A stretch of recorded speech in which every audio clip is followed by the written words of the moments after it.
వచ్చినప్పుడు నేను లేక వచ్చినప్పుడు మళ్ళా తిరిగి నేను పోయినప్పుడు కూడా ఉండేటువంటిది పరిపూర్ణమైన పరబయలు.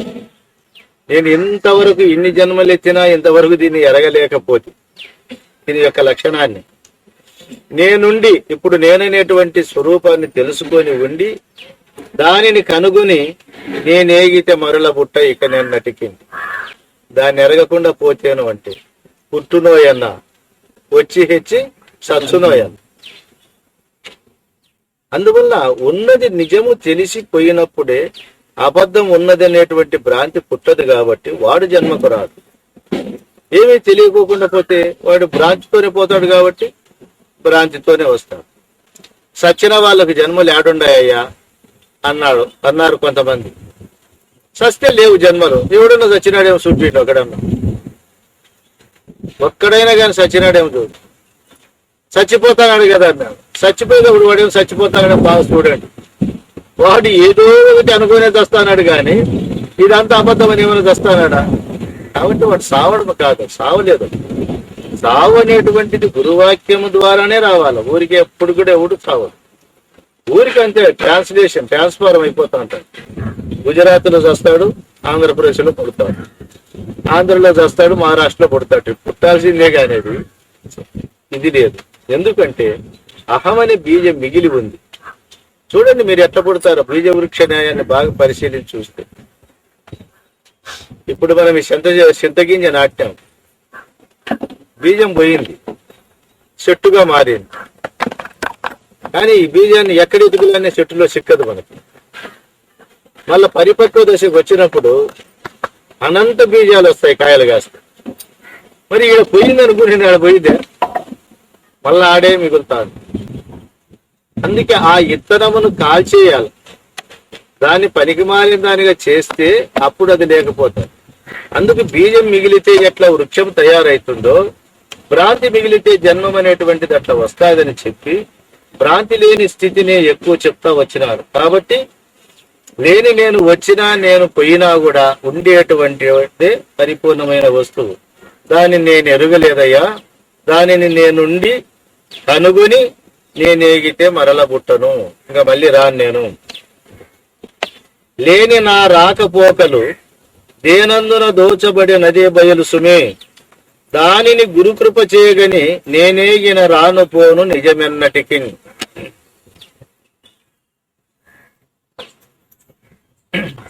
ఆకాశాదిక భూత నీకాత్మక మగుచు ఎరుక ఈ జగమయ్యం, రాకడ పోకడ దీనికి ప్రాకటముగా దేనిలోనో బట్టబయలదిరా. కాదని అంటే ఒట్టి పలికిదిరా. లోకత్రయము తన లోపల తిరుగగా జోక తోడుత దాని జోలెరుగనిది ఏదో బట్టబయలదిరా. ఆ గురుడు చెప్పిన మాటను తన మీదిగా వేసుకొని అయ్యా లేని నా రాకపోకలు అంటే నా రాకడతో జగము తీసుకొని వస్తాను, నేను పోయేటప్పుడు అన్ని ఎత్తుకొని పోతాను. ఎవడు వచ్చేటప్పుడు వాడిని బ్యాగ్ పట్టుకొని వస్తాడు, పోయేటప్పుడు ఆ రకంగా ఈ జగమును తీసుకొని వచ్చడం, ఎత్తుకొని పోవడం నాకు సహజ ధర్మం. కానీ నా రాకపోకలు దేనందున జరుగుతాన్నాయో అదే బయలని నేను తెలుసుకున్నానయ్యా మీ కృప వల్ల. అది ఇంకొక చోట ఎక్కడో ఉందని కాదు. కాబట్టి ఈ రకంగా తెలుసుకొని పోతే నేను ఎప్పుడు పుట్టనయ్యా, ఇది నిజమైన ధర్మము. నన్ను రమ్మని పొమ్మని తాననదు సుమి బట్టబయలు, నాకై నేనే తనువును జగమును గైకొని చెనుదించుట చెనుట నాకు సహజము తండ్రి.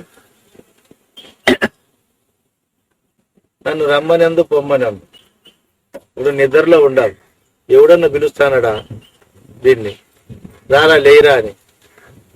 మేలుక సుషుప్తి లోపల ఏ లీలం తనకు తాను ఏతించునో గుర్తు ఆలీల బయలు లోపల వాలాయము తనకు తానే వచ్చునోయన్న, వచ్చి తెచ్చి సచ్చునోయన్న. అందుకే మేలుక లోపల సుషుప్తి లోపల నుండి మేలుక ఎట్లా వస్తాందో ఆ రకంగా అయ్యా ఈ పరిపూర్ణమందున నన్ను రమ్మని పొమ్మని చెప్పదు గాని నాకై నేనే మేను నివసించే జగమును తీసుకొని వస్తాను. ఒట్టి మేను వచ్చి శూన్యములు తిరుగుతుంది. ఇది దీనికి ఎంత కావాలా? అందుకే పిండాండం సృజించే లోపల బ్రహ్మాండ అణువులన్నీ దీంట్లో పెడతాడు. ఇప్పుడు స్త్రీ పురుషుల సంయోగంతో సంతానం అవుతాంది. ఆ బీజము లోపల ఈ శరీరంలో ఉండే సకలాణువులు వచ్చి సమకూడితేనే అట్లా శరీరాన్ని చేస్తారు. ఒట్టెను వచ్చి ఏం చేస్తుంది అది? అంటే అన్నిటిలో ఉండేటువంటి సారం అణువులో పెడతాంది. అందుకు నేను పిండాండములకు శరీరధారిగా కనపడతానంటే ఈ బ్రహ్మాండ పుంజములన్నీ కూడా అనురూపంలో దీంట్లో పెట్టుకుంటాను. కాబట్టి నేను ఈ రకంగా జగమును తనువును తీసుకొని రావడం, ఉండడం, పోవడం ఇవన్నీ కూడా నాకు యొక్క సహజ గుణాలు ఇవి అని ఆ వస్తువును చూసినప్పుడు నా యొక్క ధర్మం నాకు తెలియబడుతుంది. లేకపోతే పరోక్ష జ్ఞానం చేత అనుభవం లేని స్థితి వస్తుంది. ప్రకటమగు బట్ట బయలున సకలముతో లేక వచ్చి చెనుదరగడియం ఒక కోటి మాట్ల నేరానొక వేళ్లను లేనటంచు ఊహబడమినను. ప్రత్యక్షంగా ఉండేటువంటి పరిపూర్ణ పరబయలయందున లేక వచ్చి జగమును తీసుకొని వచ్చి అరగడియ రెప్పపాటు లోపల లేకుండా పోతాను. ఇట్లా ఎన్నిసార్లు వచ్చిపోతా? ఒక కోటి మాటలు. ఒక కోటి మాటలు లెక్కకు లేదు ఇది. అందుకే కదా కోటి జన్మములెత్తియును శతకోటి దుఃఖములు అనుభవించుచు నాటి మాటలు దలచుకొంటివే నాటు నీ మదికి జీవా మేలుకొనవే. కల్పశతముల కన్న మిక్కిలి కాలమాయను తిరిగి చూడగా అల్ప సుఖమను కలలు మురియుచు ఆడుచున్నావు. ఇక్కడ ఈ రకంగా ప్రకటమైన ప్రత్యక్షంగా ఉండేటువంటి పరిపూర్ణ పరబయలందు లేక తోచినటువంటి వాడని నేను ఎట్లా వస్తానంటే ఇవన్నీ తీసుకొని ఒక అరగడియ లోపల వెళ్ళిపోతాను. ఏమన్నాడు? ఒక్కరేప్ప పాటు లోపల బొక్కబెట్టి నిక్కు జీవులు. ఇంత పటాటోపమంతా పోతా చూడు. ఏమేమి అనుకుంది, ఏం ఊహలో చేస్తాడు. గాలి మేడలు కట్టి ఐరావతం ఎక్కి అమరావతిని ఎగరిస్తాడు. మళ్ళీ రెప్పపాటులు ఎక్కడ అడ్రస్ లేకోకుండా పోతాది. కాబట్టి ఈ రకంగా ఉంటదయ్యా. కానీ ఒక కోటి మాటలకు వస్తాను. దీని ఈ రకంగా లేననే ఊహ పొడిమిందంటే ఇంకా రానే రాదు, పుట్టనే పుట్టను నేను.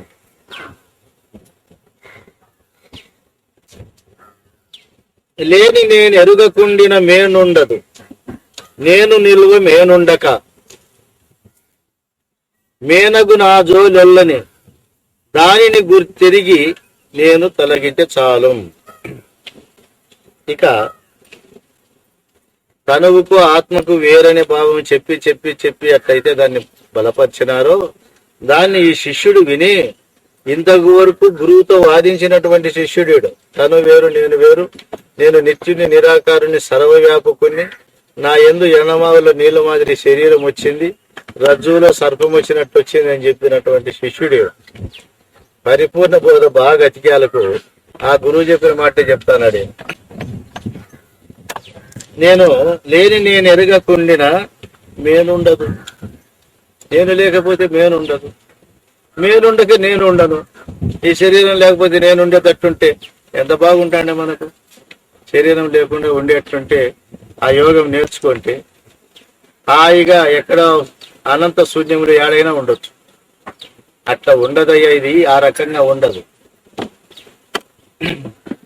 నేనగు నా జోలెల్లని దానిని గుర్తిరిగి నేను తొలగితే చాలు.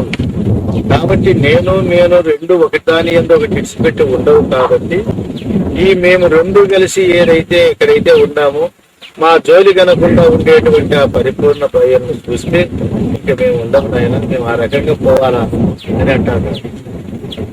మనము మన పెద్దలందరూ చెనుదీరక మునుపు వారు చెనినను గల ఈ ఘనమును గని మనమేగిన చెనదు గదా మనను బోలి సార విచార. ఓ సారవంతమైన విచారం చేసిన ఓ గురుదేవా, మనము మన పెద్దలందరూ రాకపూర్వము పోయిన తర్వాత ఉండేటువంటి యొక్క ఈ ఘనమైన వస్తువు మన వలేది రావడం పోవడం అనేటువంటిది ఉండదు. కనుక ఆ రకంగా మనం ఏగితే రాకుండా పోకుండా ఉండేటువంటి స్థితి మనకు కలుగుతుంది స్వామి. ఆ రకంగానే ఉన్న వస్తువును చూసేంత వరకు లేని వస్తువుకు లేమి అనేటువంటిది చిక్కదు. అందుకే ఎరుక పుట్టువు మూలం ఎరుగనిది ఎరుకే, ఎరుక తా పుట్టినది ఎరుగబోయితే లేనని చెరుక నెరిగేది. ఉప్పు తాను పుట్టుక స్థానాన్ని చూడాలని ప్రయాణం చేసింది, అండపిండ బ్రహ్మాండాలన్నీ తిరిగింది. ఒక చోట సముద్రం గడ్డను చూస్తే ఉప్పు రాసులు రాసులు పోసినది. ఓహో, నేను పుట్టినటువంటి చోటు ఇదే, ఇది ఇంకెక్కడి వచ్చిందని చూసుకుంటే సముద్రం లేకపోయింది. అంటే తన పుట్టుక చోటును చూస్తే తానెట్లయితే లేకుండా పోయిందో, ఆ రకంగా ఎరుక పుట్టనటువంటి స్థానం వరకు ఎక్కిపోతే అది పుట్టనే లేదనేటువంటి నిర్ణయం దానికి తెలుస్తుంది. అందువలన ఆ రకంగా మనము మన పెద్దలందరము చెనుదేరక మునుపు వారు చెనినప్పుడు గల ఈ ఘనమైనటువంటి వస్తువును చూసి మనం పోతే ఇక రామస్వామి ఆ రకంగానే మేను మజ్జనని నేనే మేనికి జనకుడను, నేను మేను ఒకటి అయి దేనందున సంచరింతుమో దానిని పరిపూర్ణ మనసు దరిచదనయ్యా. నా మూలము నేను విచారిస్తే దీనికి తల్లిని నేనే అయినాను, తండ్రిని నేనే అయినాను, వేరే పదార్థం లేదు. ఎందుకు అంటే దీక్షితుల వారు అంటారు, స్వప్న దృష్టాంతాన్ని చెప్పేటప్పుడు ఒక కళ వచ్చింది. కళ వస్తానే ఒక లోకం కనపడింది. ఆ లోకం అంతా ఎతికినారు, ఎక్కడ జనం లేదు. ఒకే ఒక బిడ్డ కూర్చోయినట్ట. పోయి అడిగినాడు, ఎవరు నువ్వు అన్నాడు.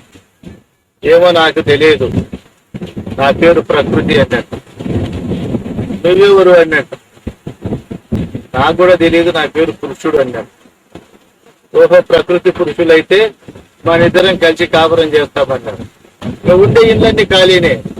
ఇప్పుడు 96 తత్వాలు ఉన్నాయి, 25 ఇండ్లు ఉన్నాయి దీంట్లో. వీళ్ళిద్దరూ ఈ ప్రకృతి పురుషులు లేకపోతే అన్ని ఖాళీ ఇండ్లే. ఆ ఇండ్లు యొక్క నిజతత్వాన్ని తెలుసుకునేంత వరకు వీళ్ళకి తెలియదు. కాబట్టి ఇద్దరు కలిసి కాపురం చేసినారు, పిల్లలు కన్నారు, సంతానమైంది. వాళ్ళతో సుఖ దుఃఖాలు అనుభవించినారు, దేశాటనం చేసినారు. అన్ని అనుభవాలు అయిన తర్వాత మేలుకున్నారు. మేలుకుంటే ఎట్లా లేకుండా పోయిందో ఆ రకంగానే మనము కూడా తల్లిదండ్రులు ఉండారని, గురువు దేవుడు ఉన్నాడని, ప్రపంచం ఉన్నదని చెప్పి ఇవన్నీ కూడా మనం తప్పనిసరిగా ఊహించాలి. ఊహించి ఇవన్నీ నేననే పదార్థం మీద పోయబడేటువంటి యొక్క ఉపాధులే, పాత్రలే తప్ప నిజముగా లేవనేటువంటి విషయం తెలుసుకున్నప్పుడు ఈ ఉపాధులన్నిటికీ మూల పురుషుడైనటువంటి నేను లేనంటే అప్పుడు అన్ని సమాప్తి అవుతాయి. ఆ రకంగానే నేనే మేనికి తల్లిని, తండ్రిని, మేనుకు మా జనని. ఈ మేను నా జనని, జనకుడును నేనే. కాబట్టి ఈ నేను మేననేటువంటి జననీ జనకుల చేత పుట్టిండేది జగత్తంతా. కాబట్టి ఇది ఆ యొక్క లక్షణాన్ని తెలుసుకుంటే ఈ రకంగా ఉంటా స్వామి.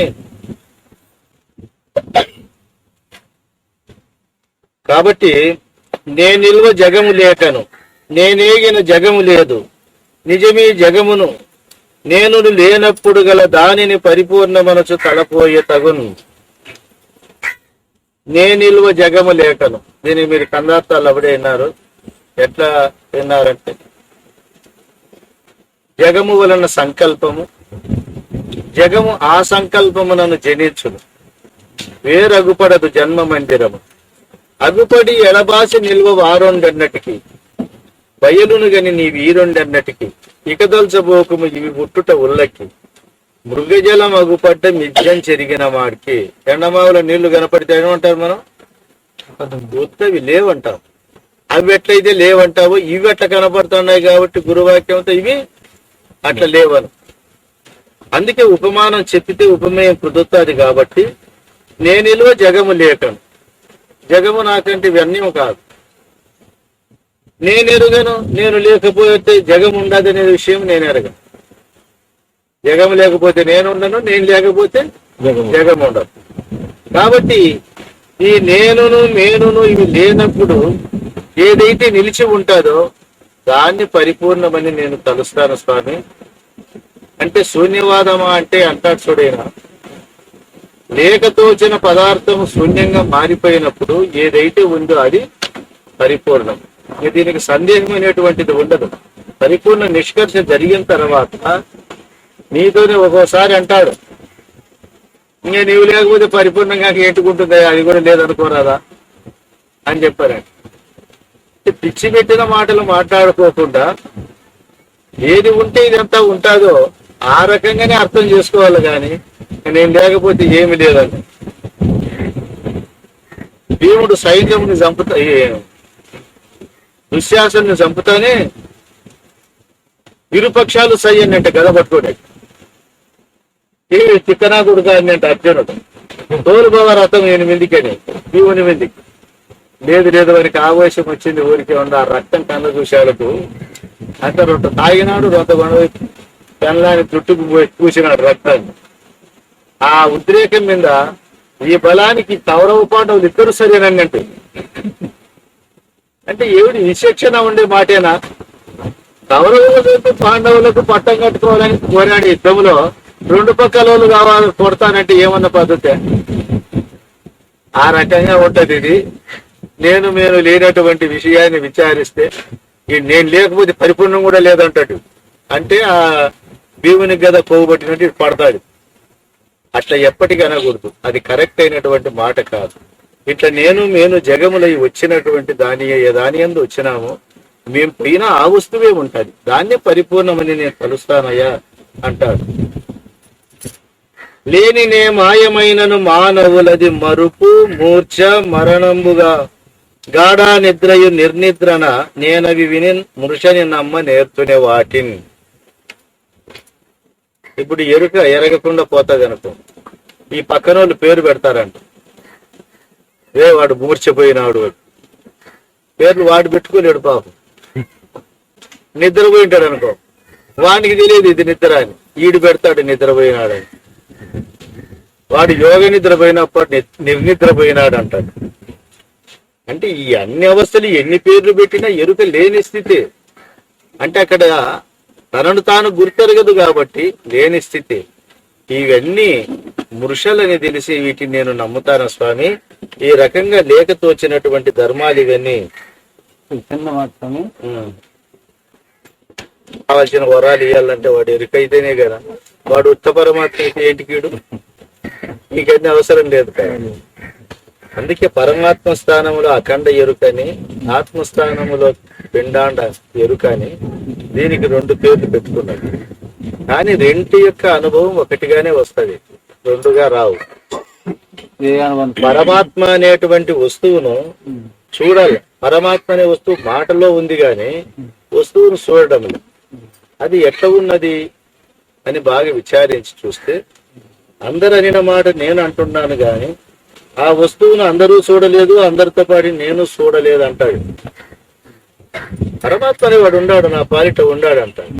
ఏమిటిన్నట్టు ఈడేదో అనుకుని రూపాయలు వస్తే ఉన్నాడు అంటాడు. వీడనుకుంది పెళ్లి అయితే పరమాత్మ నాదే పక్కలో ఉన్నాడు అంటాడు. వీడికి అదే ఏదైనా అనంతం జరిగితే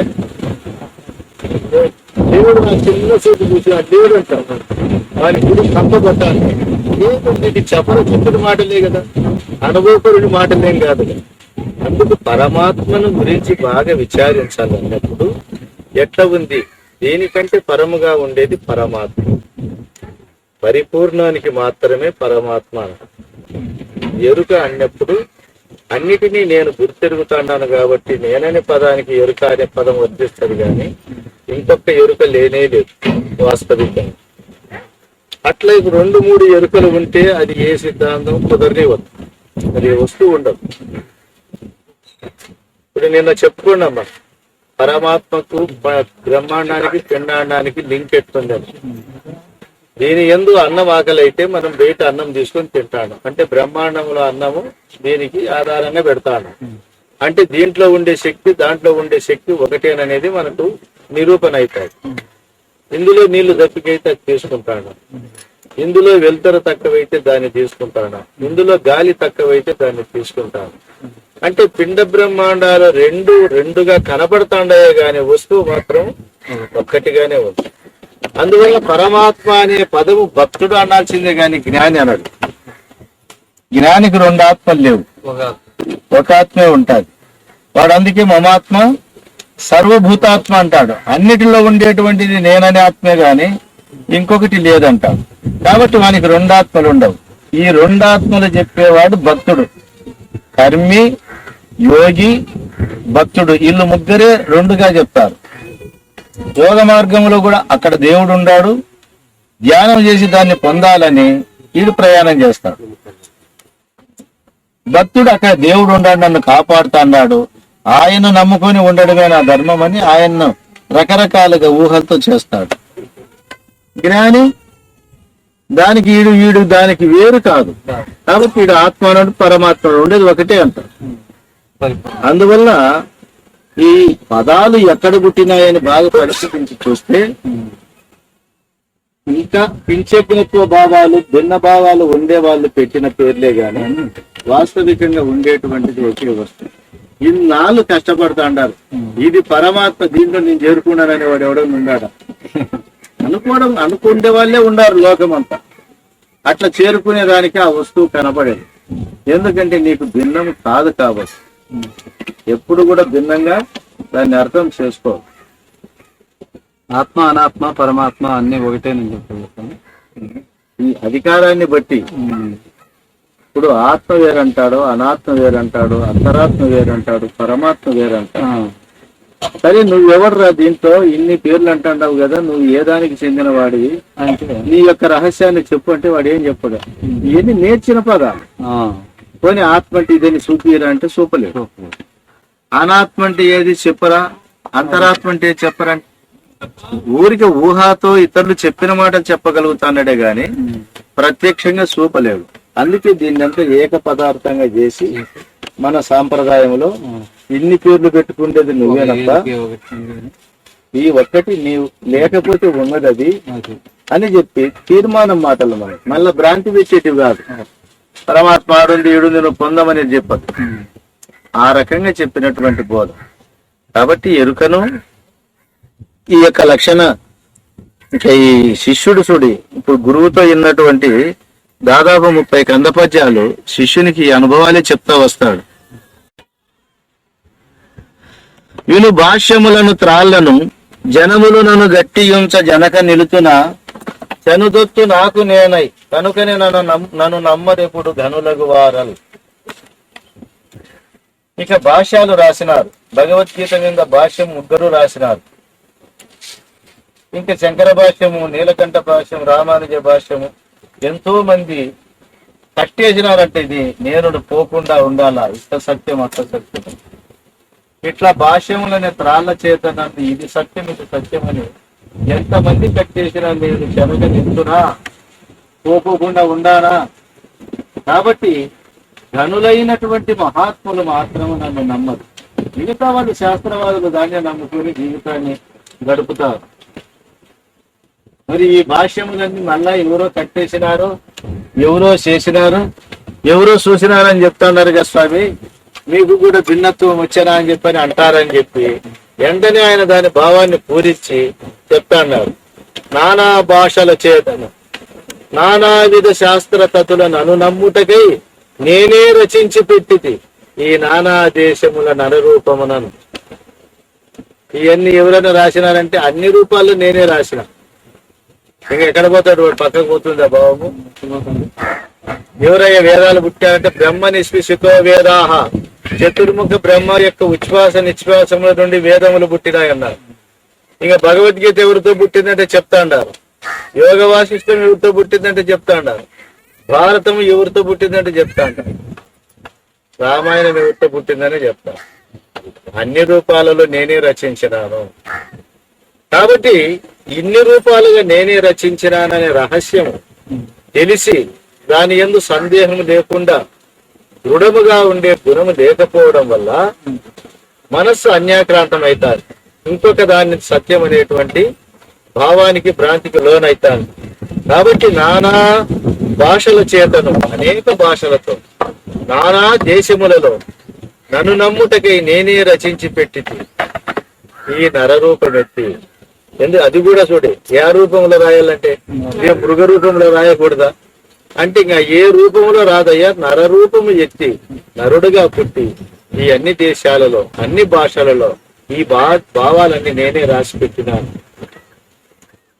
అందుకే ఆత్మని, పరమాత్మని, అంతరాత్మని మనం అనుకోవడము ఉంది తప్ప దాని యొక్క వస్తునిశ్చయం లేదు. వస్తునిశ్చయానికి పోతే ఒకటే, ఒకడు నాకు ఆత్మ సాక్షాత్కారమైంది, ఒకడు నాకు జ్యోతి రూపం కనపడింది, నాకు ఒక బ్రహ్మానందం కనపడింది, ఆనందం వినపడింది అంట. మరి ఇప్పుడు చూపిస్తావా అంటే చూపలేనప్ప, అది అప్పుడు కనపడింది పోయింది, కానీ ఇప్పుడు మాత్రం మళ్ళా రాదు.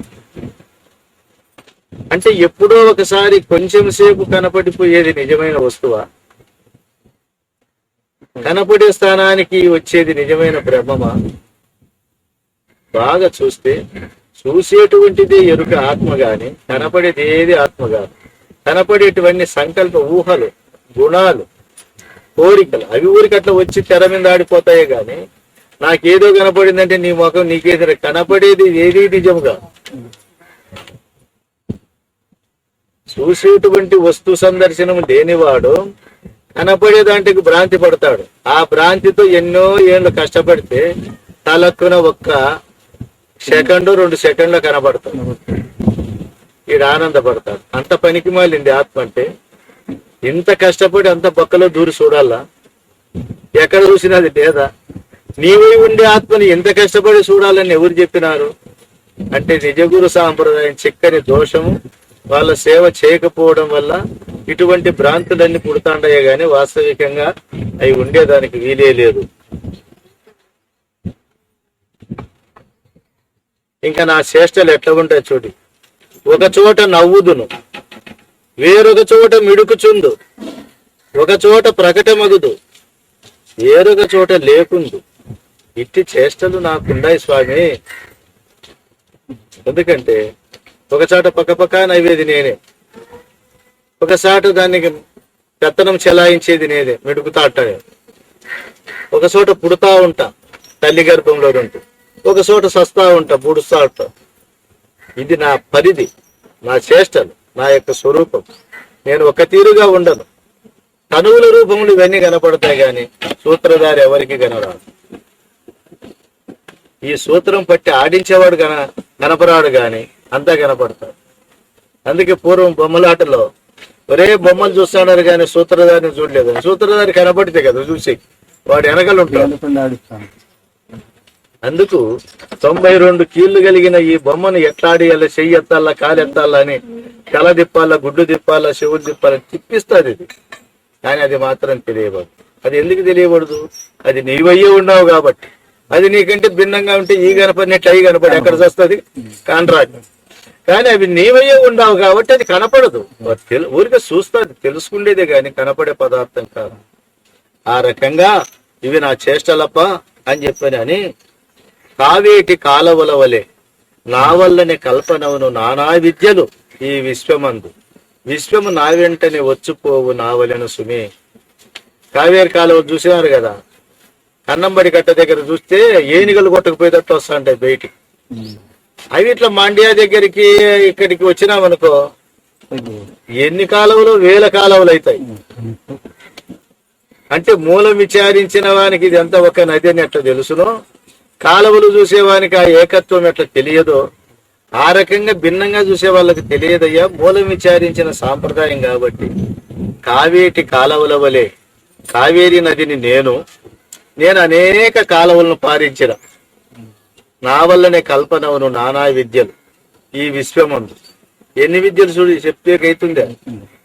ముందు ఏదో 64 విద్యలు చెప్పినారు. కత్తిసాము, గరడి విద్య, లేదంటే జలస్తంభన, వాయుస్తంభన, మనోయోగం, వాయుయోగం, గదా యుద్ధము, మల్ల యుద్ధం, ఇట్లాంటివన్నీ చెప్పుకోండి. ఈ విమానాలు చేసేది, రైలు చేసేది, కార్లు చేసేది అప్పుడు లేవదు. ఇప్పుడు ఆ విద్యలన్నీ వచ్చినాయి.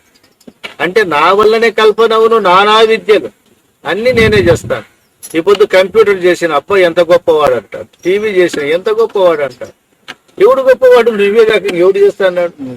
ఏది చూసి ఆనందిస్తాందో అదే ఇంకొక ఉపాధిలో చేరుకొని చేస్తాడు. కాబట్టి ఇంతకంటే వేరు లేదయ్యా.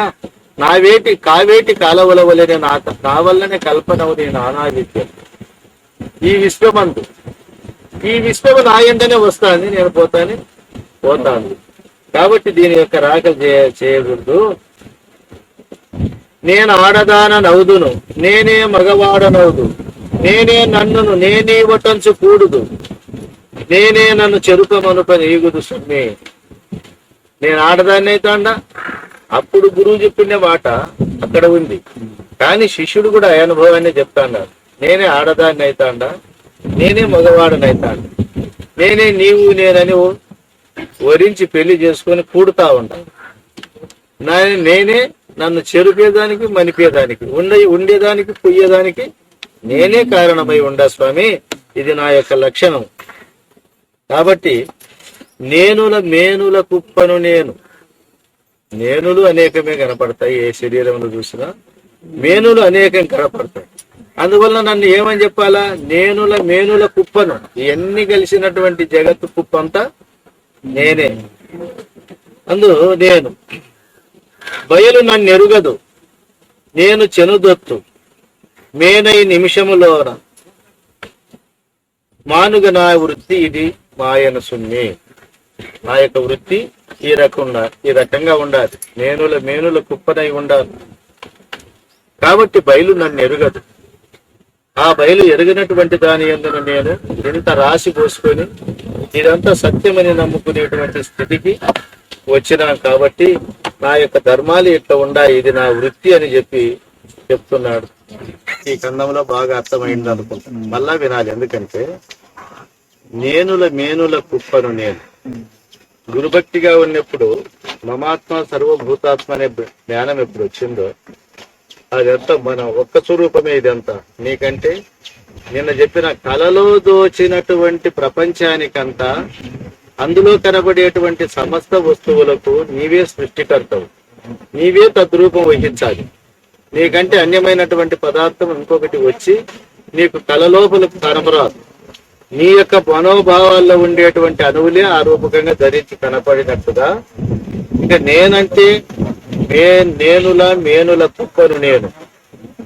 ఆ రకంగా ఎప్పుడైతే ఏకత్వమైనటువంటి తత్వం నేనని అర్థమవుతాడో అటువంటి వానికి మేనుల కుప్పను నన్నెరుగదు, బయలు నన్నెరుగదు, నీ చెనుదొత్తును నేనై నిమిషము లోపల మానుగ ఇది నా వృత్తి నేనే మాయను సుమ్మి. అయ్యా ఈ రకంగా ఉండాను నేనని. ఎందుకంటే శిష్యుడు ఆ ఉద్దేశాన్ని, ఇది నీ నిజ రూపమే, నీ లక్షణమే ఇది కానీ ఆ లక్షణం నీ మనసుకు ఎదిగేటట్టు చెప్పాలంటే గురువుకి ఎంత కష్టం అవుతుందా? మరి ఇది ఇట్టిదేనేమన్నా ఒకరన్నా అనుకుంటారా? మాట వరుసకు అంటారు అంతా ఇంతేనంటారు శ్మశానం దగ్గరికి పోయినా. మరి అంతా ఇంతేనంటే అనుభవం ఎదురా అంటే అనుభవం ఎవరికి కాదు, ఆ ముందు చూసుకుందాం అట్లా. నేను గాక ఒకటి శుద్ధ జ్ఞానము గలదనుచు పలుకు జ్ఞానుల మాటలు పూని వినదగదు. శుద్ధ జ్ఞానం మన నేను లేనిది ఎవనే. ఇప్పుడు ఎందుకంటే మలినం ఎరుక, మిశ్రం ఎరుక, శుద్ధ ఎరుక అని 3 అన్నాడు మాటలు. అంటే 3 వస్తువులు ఉన్నాయని అర్థం చేసుకున్నారా కానీ ఈ 3 నేనేనని తెలియదు కదా. ఈ 3 కూడా తెలియనప్పుడు మలిన ఎరుకను నేనే, కొంచెం తెలిసినప్పుడు మిశ్రమ ఎరుకను నేనే, అంతా పూర్తి తెలిసినాక శుద్ధ ఎరుకను నేనే. నేనుగాక ఇంకొకటి శుద్ధ ఎరుక ఉందంటే ఆ మాటలు వినొద్దా? అంటే ఆ రకంగా వినుకోకుండా శుద్ధ జ్ఞానం అంటే నేనే, ఇంకా రెండో పదార్థం కాదు స్వామి అని చెప్పని అంటూ నే మాత్రం ముందు నన్ను ఆ మాయల కూతలన్నీ అరచిన శుద్ధిని ఏ మాయ మరణమప్పుడు ఏ మాయను గురుని మాట ఏ మాయనయను. ఇవన్నీ మాయ, నేను మాత్రమే ఉంటానని చెప్పేటువంటి మాటలు కొన్ని ఉన్నాయి. నేను మాత్రం ఉంటాను, నేను నశిస్తాంది, పంచభూతాలు నశిస్తాండాయి, పంచకోశాలు నశిస్తాండాయి అని జ్ఞానులు మాటలు మాట్లాడతారు. ఆ మాట నమ్మకూడదు స్వామి. ఆ మాయ కూతలన్నీ కూడా అనుభవంలో చూస్తే నిద్రప్పుడు ఏమైతాంది స్వామి, నేను ఏ రకంగా ఉన్నానని అర్థం చేసుకుంటా ఉంది. మరణమప్పుడు ఏమైతాంది, మూర్ఛప్పుడు ఏమైతాంది. కాబట్టి నేను ఉండంగానే నా అవస్థలు వచ్చినప్పుడే నేను లేకుండా ఉండేది నాకు అనుభవం అవుతాంది కదా. అట్టటప్పుడు దీన్ని సత్యం అని ఎట్లా నమ్మేది? అందువల్ల వాళ్ళ జ్ఞానుల మాటలు వినదగదు స్వామి అని చెప్పని అంటాను. నేనన్న అహము, అహం మన నేను సుమి, అహమటంచు నేను ఇప్పుడంటే అప్పుడు పుట్టుట, అది జన నేను గతించుట అని మీరు ఎరగండి స్వామి అని చెప్పని గురువుకు చెప్తా ఉన్నారు. నేనంటే అహం, అహం అంటే నేను, అహమని నేనంటే ఎప్పుడు అంటానో అప్పుడే నా పుట్టుక. ఆ అహమని అనకుండా నేను ఎప్పుడు పోతానో అదే నేను గట్టించుట. చూడు, చచ్చిపోతే పోతాడికి, ఎత్తిపోతే పోతాడని కాదు. ఈ అహమని ఎంతకాలం అంటాడు? ఈ అహము లేనిది అని తెలిసే అంత కాలము, ఎన్ని జన్మలైనా సరే, ఎన్ని యుగాలైనా సరే అంటానే ఉంటాడు. అందుకు నేనంటే అహము, అహం అంటే నేను. అహమని నేను ఎప్పుడు అంటానో అదే నా జన్మ. అహం అనేది ఇప్పుడు లేకుండా పోతుంది, అప్పుడు గట్టించుట. అంటే స్వయంభూగా తోయడమే నా పుట్టుక. సద్గురు వాక్యం చేయడం నిజము తెలిసి నేను ఇట్లు లేనివాడిని అని తెలుసుకోవడమే నేను గట్టించుట. అంతవరకు ఇట్లుంటాం. అంటే నేను ఇప్పుడు నీవుతో కలపడినప్పుడు అహం అంటే పుట్టినాను, నువ్వు అట్లా పోతే నేను పండుకుని నేను గట్టించినానని ఈ చిన్న అర్థం కాదు. ఆ చిన్న అర్థానికి వేదాంతం ఏమంత అవసరం ఉండదు. కానీ అది జన్మస్థానం ఎప్పుడు, అహమని పదార్థం ఎప్పుడు తోచిందో అది పుట్టుట. అహము తన రహస్యాన్ని తెలుసుకొని తాను లేనని పోవడమే గట్టించుట. నేనన నాలవ దేహము, మేనన నాలోని మూడు మేనులు సుమ్మి, నేను మేనన నదొక్కటే కానిది తన మూల మరియ గణరాజు సుమి. ఇక నేననేటువంటి దానికి మనకు ఒక సిద్ధాంత వాక్యాన్ని చెప్తాను. నేనన్న నాలుగవ దేహము. నేనంటే నాలుగో శరీరం. ఆ నాలుగో శరీరానికి మాత్రమే నేననే సత్తా ఉండేది. ఇంకా మేనన నాలోని మూడు మేనులు అంటే జాగ్రత్త అవస్థలు అనుభవించే ఈ స్థూల శరీరము, స్వప్నావస్థలు అనుభవించే సూక్ష్మ శరీరము, నిద్రావస్థలు అనుభవించే కారణ శరీరం. ఈ మూడు మేనులు నాయందులు. ఈ మూడు మేనులకు ఆధార అధిష్టానంగా ఉండేటువంటిది నేను. కాబట్టి ఈ నేను ఈ రకంగా ఉంది. ఈ నాలుగవ శరీరమైనటువంటి నేను, ఈ మిగతా మూడు శరీరాలు రెండు ఒక్కటేనని తెలుసుకొని, ఇక ఈ రెండు కానిది, ఈ నేను అనేటువంటి రెండు రకాలుగా కానటువంటి దాన్ని బాగా గురుకృప చేత తెలుసుకొని తన మూల మరియ గణరాదు సుమి. ఇక నేను ఎక్కడ పుట్టినానప్ప, ఉన్నది వస్తువు నాకు కారణం కాదని కదా అని ఎప్పుడైతే చూస్తాడో, ఆ మూలాన్ని విచారించకపోయినప్పుడు నేను కానరాను స్వామి, అక్కడ అది లేకుండా పోతుంది. ఇంక అంతవరకు నా యొక్క చేష్టలు ఎట్లా ఉంటాయంటే, అంగము లింగము గలుసుటి లింగ శరీరం బటంచు లెక్కకు వచ్చను. లింగ శరీరం అంటే అర్థం ఏమంటే, సంస్కృత పదాల్లో లింగం అంటే గుర్తు అని, అంగము అంటే ఒక ఆకారం అని. దానికి గుర్తు, దీనికి ఆకారం అని ఎందుకు పెట్టారంటే, ఆ లింగ శరీరానికి ఆకారం లేదు, అది కేవలం గుర్తు మాత్రమే. మనసు ఇంత సంకల్పిస్తాంది, నా మనసు అంటాం కదా, ఆ మనసు ఎట్లుంది ఎవరైనా చూసినారా? ఆకారం కనపడుతుంది, అది కానరాదు. అది ఏమిటికంటే కేవలం గుర్తు మాత్రమే, సంకల్ప వికల్పాలకు స్వరూపమే తప్ప అది వస్తువు కాదు. అంగం అంటే బాగా కనపడుతుంది, శరీరం ఎత్తుగా, ఎర్రగా, పొట్టిగా, నల్లగా, తెల్లగా అన్ని రకాలుగా కనపడుతుంది. అందుకే అంగము లింగము గలసుటే లింగ శరీరం బటంచు లెక్కకు వచ్చను. లింగం అంగము నెడసిన లింగములక్కవును నేనే లింగం బనిన. ఇట్లా రెండు కలిసి లింగ శరీరం అని పేరు వచ్చింది. ఈ లింగం ఈ అంగాన్ని ఇడిచిపెట్టిందంటే ఇది పోతుంది, లెక్క లేకోకుండా లింగం ఉలక్యవును. లింగం అనినా నేనే.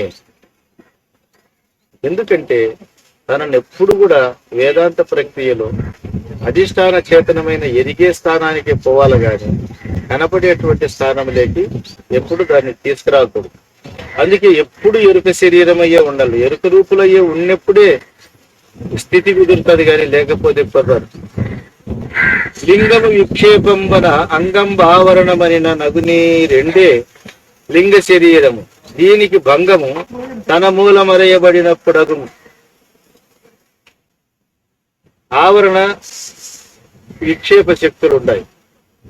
ఆవరణ శక్తి అంటే స్థూల శరీరం, విక్షేప శక్తి అంటే సూక్ష్మ శరీరం, లింగ శరీరం. కాబట్టి లింగము విక్షేపం మనం, దానివల్ల విక్షేప శక్తి అన్నారు. కృష్ణదేశకులు శక్తిద్వయ నిరాశకం అనేటువంటి యొక్క పేరు పెట్టేదానికి శివరామ దీక్షితులు ఆవరణ విక్షేప శక్తులని నిరూపించినటువంటి ఈ ధర్మాలను అనుసరించి ఈయన హెడ్డింగ్ లా పేరు పెట్టాడు.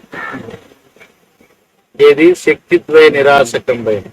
ఆ రెండు శక్తులు ఏవంటే ఆవరణ శక్తి ఒకటి, విక్షేప శక్తి ఒకటి. ఆవరణ శక్తి అంటే శరీరము, విక్షేప శక్తి అంటే జ్ఞానం.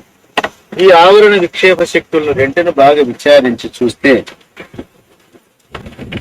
ఈ రెండే కలిసి లింగ శరీరం. దీనికి ఎప్పుడు భంగం అంటే తన మూలం అరయబడినప్పుడు, తన మూలం ఎప్పుడైతే తెలుసుకోవాలని పోతుందో అప్పుడు ఇది భంగం అవుతుంది. కాబట్టి ఈ రకంగా లింగ శరీరాన్ని యొక్క అర్థం చెప్పి ఎరుకన మరుకన రానిది పరిపూర్ణ. పరిపూర్ణాన్ని ఏమని అనాలా? ఎరుకని గాని మరుపని గాని అనకూడదు. ఈశ్వరుడు అనబడు ఎరుకను, ఎరుకను పరమేశ్వరుడు అనబడు. ఆ ఎరుకను మరచిన జీవుండనబడు.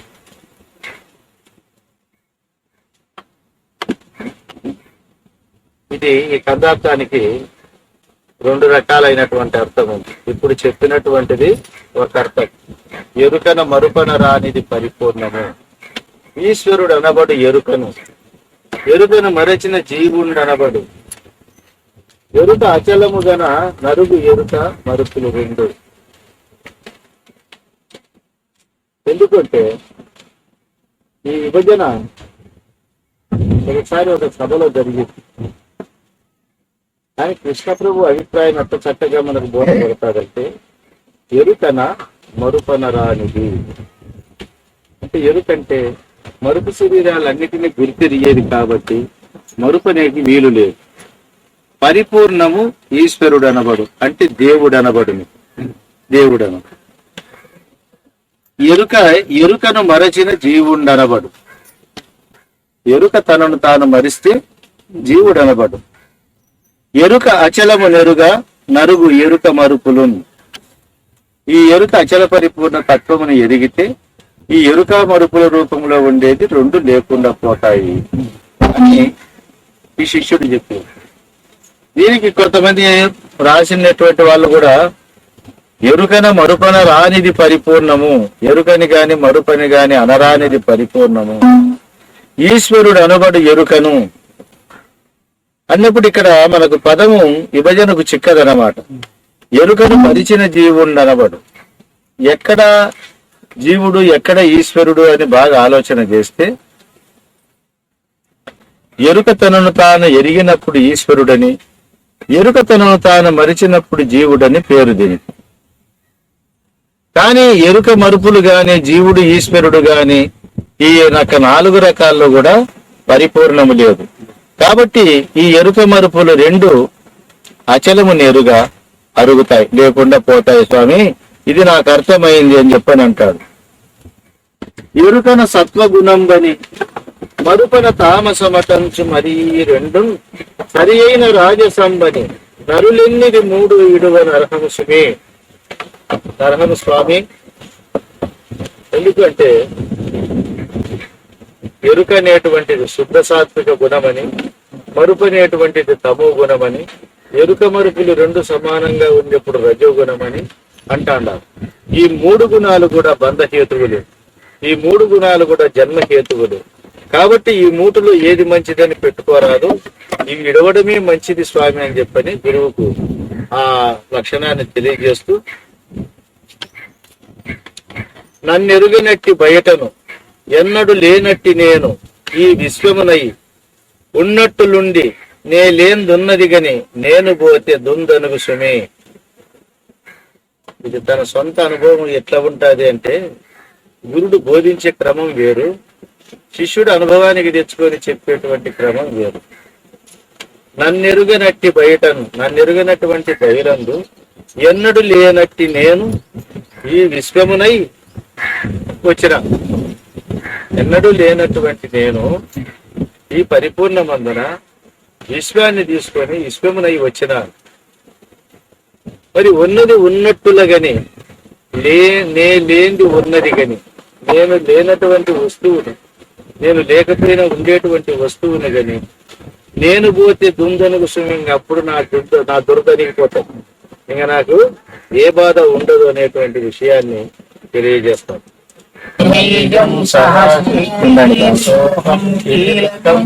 మమ శ్రీ గురు ప్రసాద ఓం నమో బ్రహ్మేభ్యో ఋషిభ్యో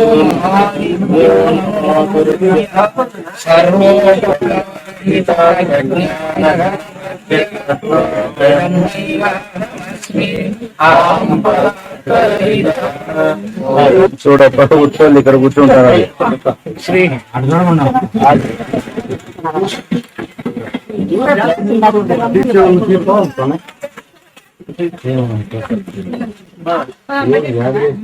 అన్నదాతలకు అన్నదాతలకు సుఖీ అన్నదాత అన్నదాత ఋషిదాత ఋషిదాత సుఖీ భవ.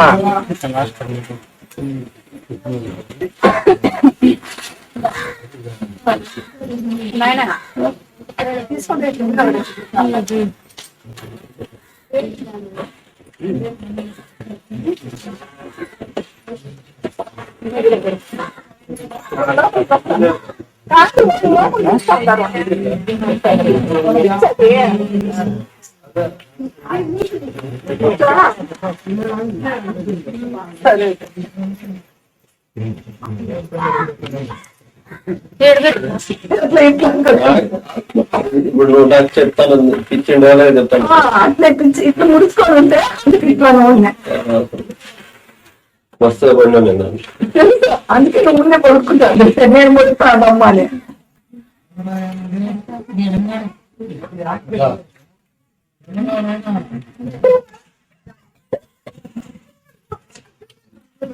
మొగలు పడు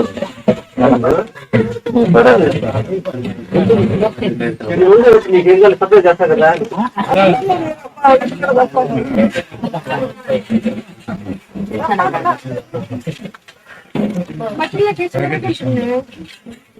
అదే ఇది పోట్లే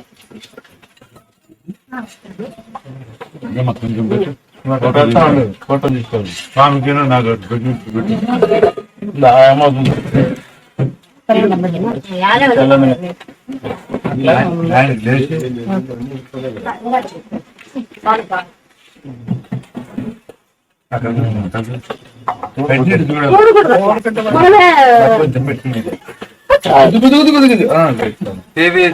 చూస్తా పెడతాను.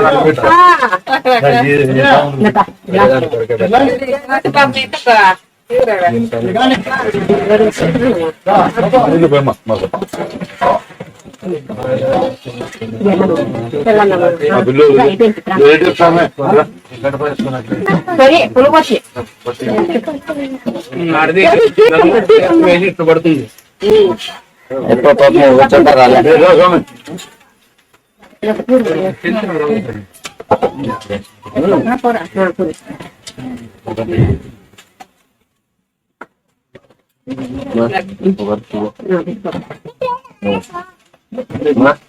ఆడున్నారు వాళ్ళు.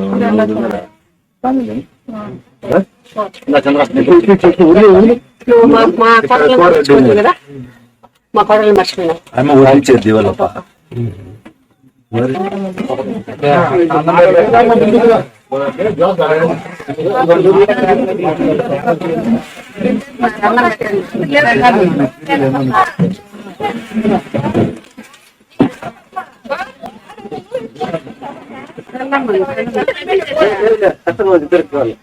అన్న సైడ్ రా, సైడ్ రా, సైడ్.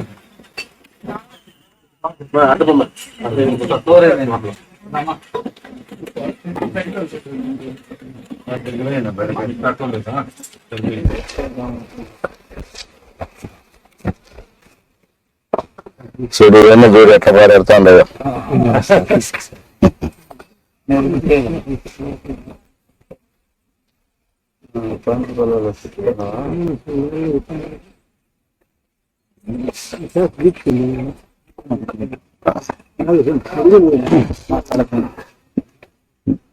గురువు గారు నేను చెప్పినట్లు చెప్పరా అన్నప్పుడు మనకు కందార్థాల్లో ఒకే పాదం చెప్తాడు.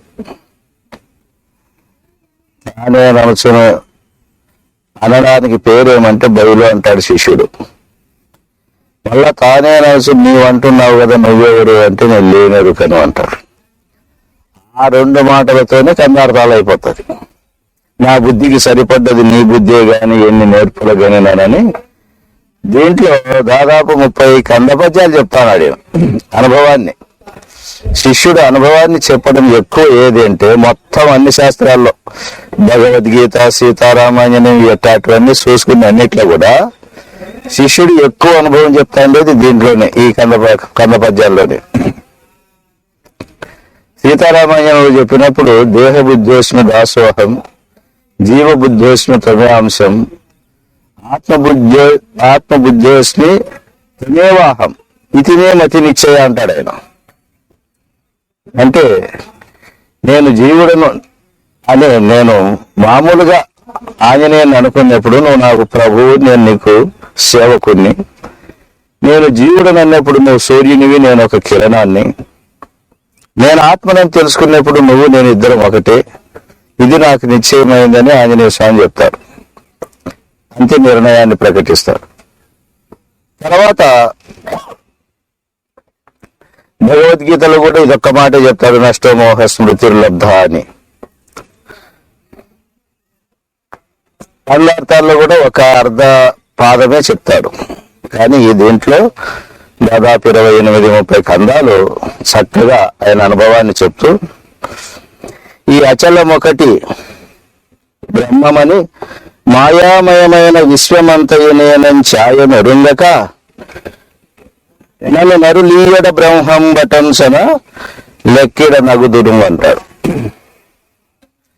ఒక్కటే మాట చెప్తారు, ఇదే లాస్ట్ పాయింట్ అయింది.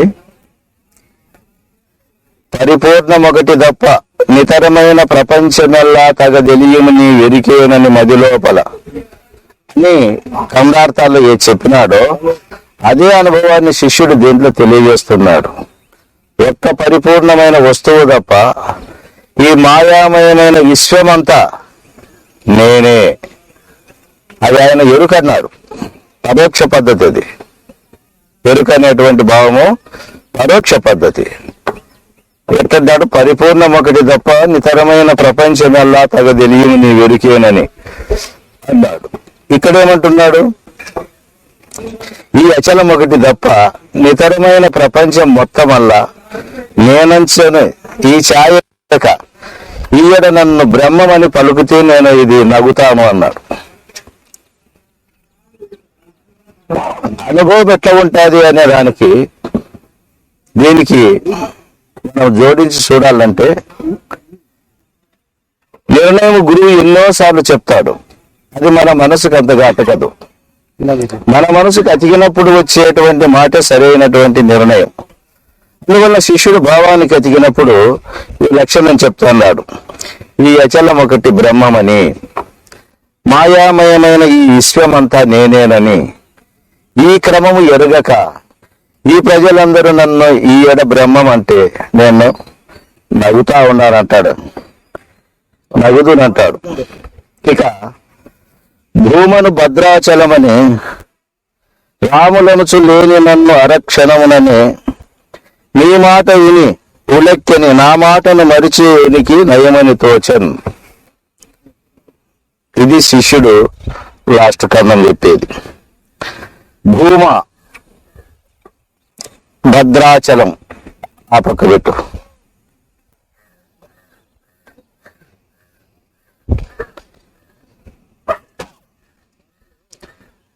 భద్రాచలము అనేటువంటి యొక్క పదానికి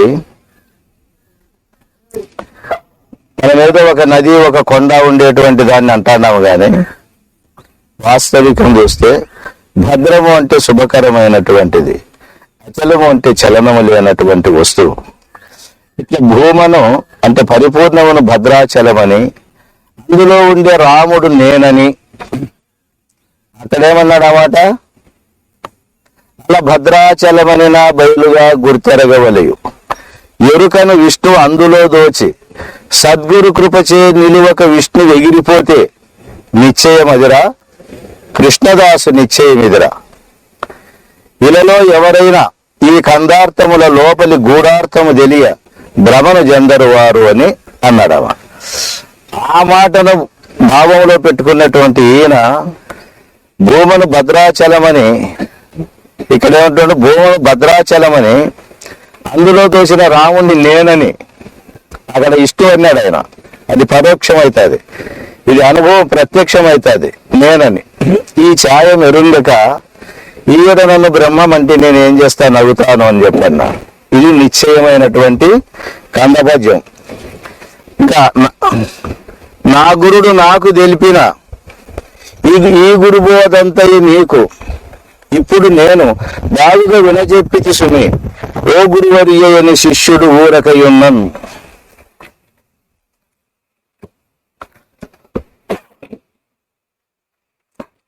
ఇక దీని యొక్క లక్షణాన్ని అంటే పైన చెప్పిందాన్నే భూమను భద్రాచలమని అందులో తోచినటువంటి రాముడు నేనని తెలుసుకొని నీ మాటను విని నా మాట ఉల్లెక్కిని మీరు చెప్పినట్లుగా గురువాక్యం విని అందులో భద్రాచలములో దోచినటువంటి రాముడనైనా నేను లేనని ఉండే ఉనికి నయమని తోచను. అట్లా ఉండేటువంటిది నాకు నిజమని తోచను స్వామి. ఇది నా గురుడు నాకు చెప్పినటువంటిది, నా గురుడు నాకు తెలిపినటువంటి బోధ. తెలిపిన గురువుతోనే విన విజ్ఞాపం చేస్తాను. ఇది మళ్ళా నా గురుడు అంటే ఎవరు? ఈయన వేరు ఆయన వేరా? అంటే దీనికి రెండు పద్ధతులు ఉంటాయి. గురుడు బాహ్యము, అంతరము. బాహ్యములో గురుడు కారణ గురువు, హృదయములో గురువు స్వగురువు.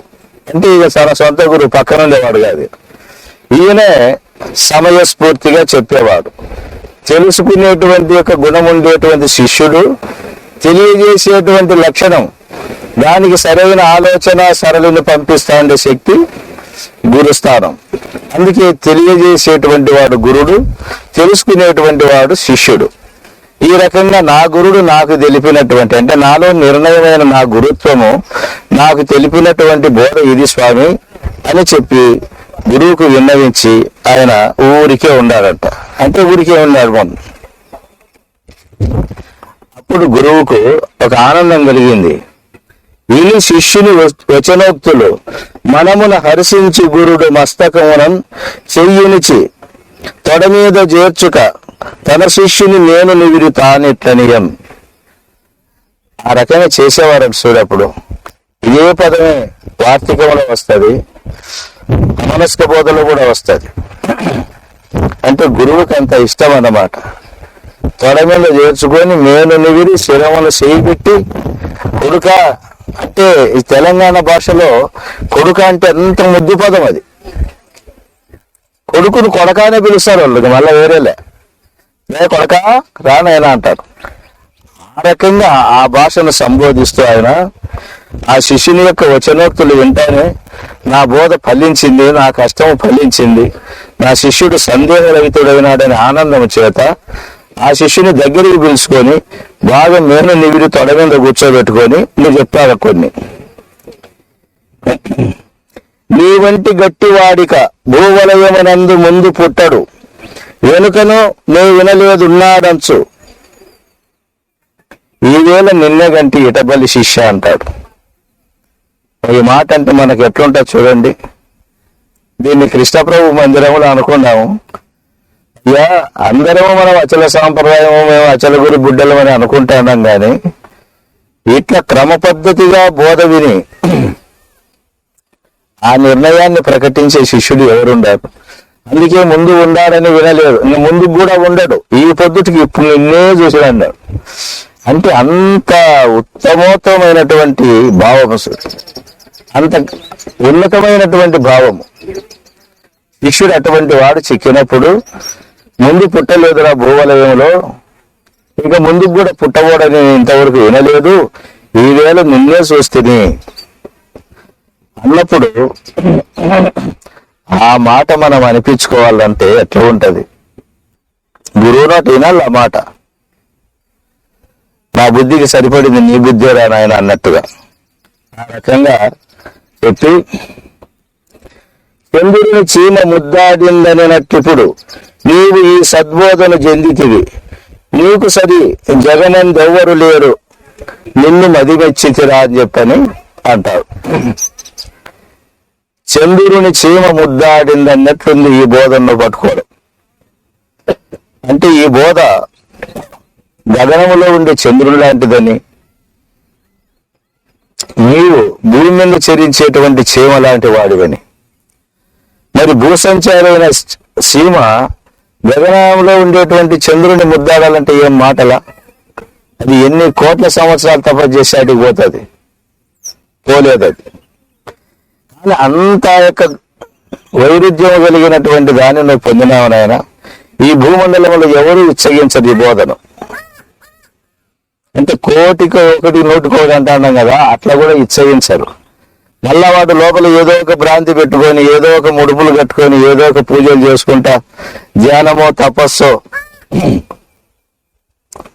సాధన లేదని తెలుపుచు సోహం భావము నిష్టలు జ్యోతురయన్లే బయటికి చెప్తా అంటారు, ఏం సాధన లేదని, లోపలేమో అదే చేస్తా అంటారు. మరి ఆగము భోగము రాగములను త్యాగము చేసిన తన్మయమేలను అన్నారు. మరి తన్మయం కావాలా, మగ్నత చెందాలా, నిర్మలత్వం కావాలా, నిరాకారం కావాలా, సమాధి స్థితి కావాలని బాధపడతా ఉన్నారు. ఇవన్నీ అబద్ధమని తెలిస్తే ఇంకా సమాధిలోకి ఏంటి పోలను, ఏమన్నా ఇక్కడ పొడుస్తాను ఏంటి అన్నా. అంటే ఇవన్నీ కీలు తెలియనటువంటి చదువులు, కీలు తెలియనటువంటి చదువులు చదవడం వల్ల ఈ యొక్క వెర్రి మాటలన్నీ కూడా బయలుదేరుతాయి.